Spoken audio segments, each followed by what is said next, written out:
गुरु प्यारी सास संगत जी, आप सभी को राधा स्वामी जी। संगत जी, हमारे गुरु को हमसे चाहिए ही क्या, बस सच्ची लगन और प्रेम। अगर हमारा उन पे विश्वास अटूट हो, हम उनके आदर का कहे गए आदेशों का पालन करें, इससे ज़्यादा वो हमसे चाहते ही क्या हैं कि बस हम अपने भजन सिमरन को टाइम दें और पूरा समय दें। आखिर हम इस दुनिया में करने आए ही क्या हैं।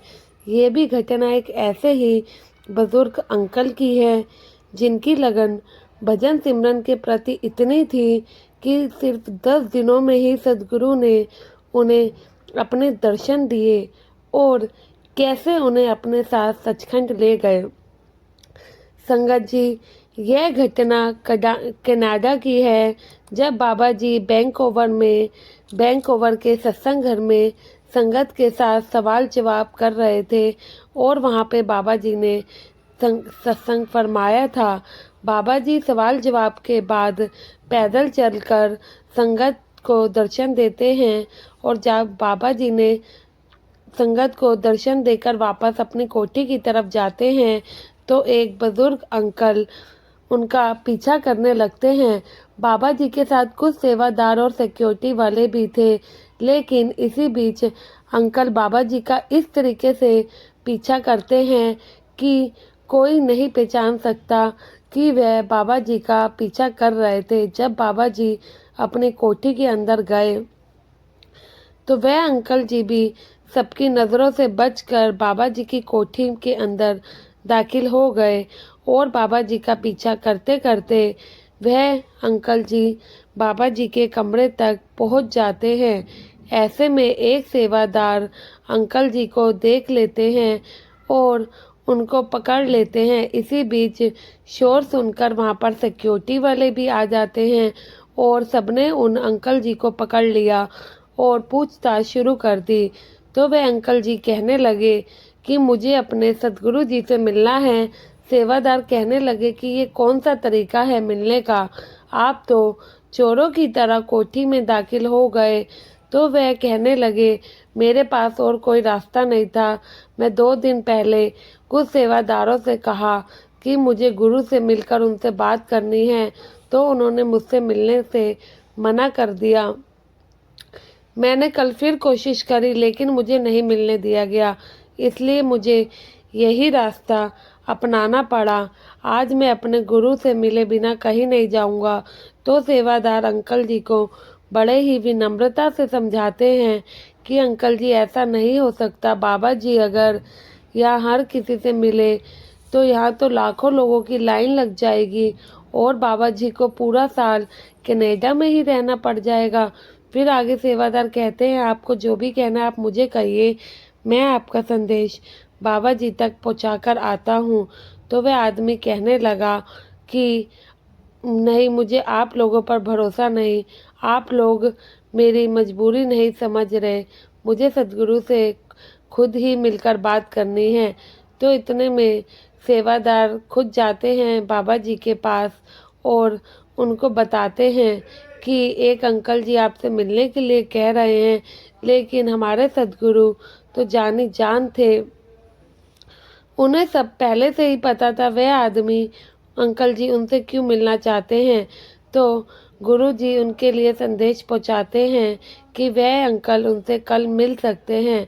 यह सुनकर सेवादार थोड़ा हैरान होते हैं और बाहर आके दूसरे सेवादारों को बताते हैं। तो वो सेवादार अंकल जी को समझाते हैं कि अंकल जी आप बाबा जी से आज नहीं कल मिल सकते हैं।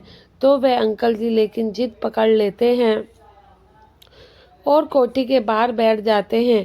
कहते हैं नहीं, मुझे आपकी बातों पर भरोसा नहीं है, आप झूठ बोल रहे हैं।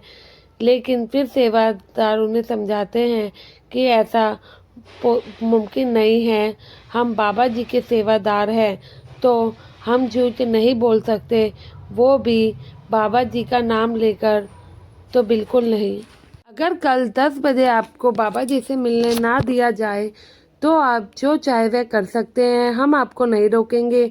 इसके बाद वह आदमी मान गया और वह अंकल जी वहाँ से चले गए। अगले दिन सुबह सुबह 10 बजे से पहले वह अंकल जी सत्संग घर पहुँचे और उस सेवादार के पास गए। सेवादार उन अंकल जी को बाबा जी के पास ले गए, उनसे मुलाकात उनकी करवा दी। बाबा जी के पास जाकर अंकल जी ने कहा, मैं सालों से आपका इंतज़ार कर रहा था। मैंने अपना पूरा जीवन एक पूर्ण संत की तलाश में निकाल दिया। अब आप मेरे सामने खड़े हो। आपने मुझे शरण देने से मना क्यों कर दिया है? आपने मुझे नामधन देने से मना कर दिया। तो बाबा जी ने पूछा, आपको नामधन क्यों चाहिए? वो भी इस उम्र में जब आप भजन सिमरन नहीं कर सकते हैं।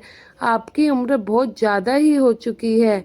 इस उम्र में अगर आपको नामधन दे भी दिया तो आप भजन सिमरन नहीं कर पाएंगे, आपका शरीर साथ नहीं देगा, इससे नाम की कदर नहीं होगी।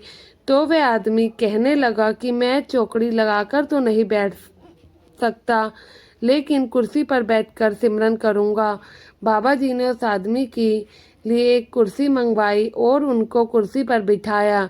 उनके अंदर की तड़प देखकर बाबा जी ने उनको नामदान की बख्शिश कर दी और उन पर ऐसी कृपा करी कि 10 दिन में उनके अंदर का पर्दा खुल गया। वह अपने परिवार वालों से कहने लगे कि मैंने नहा धोकर कपड़े पहन लिए हैं, कल मुझे बाबा जी लेने आ रहे हैं। आप सब मेरा संस्कार ऐसे ही कर देना, मुझे फिर से मत नहलाना। परिवार वालों को लगा ये शायद कोई मजाक कर रहे हैं।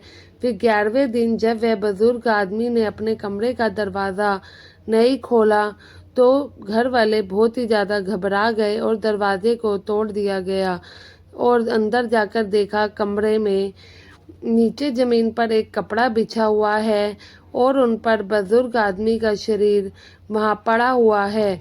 उनके चेहरे पर अलग सी मुस्कान है। वो बाबा जी के साथ अपने असल धाम सचखंड जा चुके हैं। उनके वचनों के अनुसार उनके परिवार वालों ने बिल्कुल उसी अवस्था में उनके शरीर का संस्कार कर दिया जैसे वो बोल कर गए थे। साथ संगत जी, हर किसी की किस्मत में ऐसा जाना नहीं लिखा होता। इस बुजुर्ग अंकल जी ने अपने जीवन के आखिरी 10 दिन में इतनी करनी की कि बाबा जी की मेहर इन पर अपने आप ही हो गई। अंदर से इनको प्रकाश मिल गया। लेकिन अगर हम अपनी तरफ देखें तो हम ये मान कर बैठ चुके हैं, अभी बहुत साल पड़े हैं, बुढ़ापे में भजन सिमरन कर लेंगे, लेकिन क्या पता कल क्या हो। आपने देखा है कि अगली सांस आएगी या नहीं। हम सालों के बाद की प्लानिंग अभी से करके बैठे हैं। किसी ने सदगुरु से एक बार पूछा था कि भक्ति करने का सबसे बेहतरीन दिन कौन सा है, तो सदगुरु जी ने प्यार से कहा, मृत्यु से एक दिन पहले। ये पूछने वाले ने फिर से पूछा कि मृत्यु से एक दिन पहले, ये तो हमें नहीं पता कि मृत्यु कब होगी। तो बाबा जी ने वही कहा कि जब हमें नहीं पता तो अपना हर दिन हमें आखिरी समझना चाहिए और अपने भजन सिमरन को समय देना चाहिए, यही सोचकर कि कौन सा पल आखिरी हो। आशा है इस साखी के माध्यम से आप तक संदेश पहुंचा है, जो आप उस पर अमल करेंगे, बाबा जी की बातों को, आदेश को मानेंगे, अपने भजन सिमरन को अपने लिए ही वक्त देंगे, ताकि इस करनी से आपको छुटकारा मिल सके, 84 से आप मुक्त हो सके। गुरु प्यारी साथ संगत जी, चैनल को सब्सक्राइब करके चैनल का हिस्सा ज़रूर बने। साखी पसंद आई हो तो कमेंट में राधा स्वामी ज़रूर लिखिएगा जी। गुरु प्यारी साथ संगत जी, आप सभी को राधा स्वामी जी।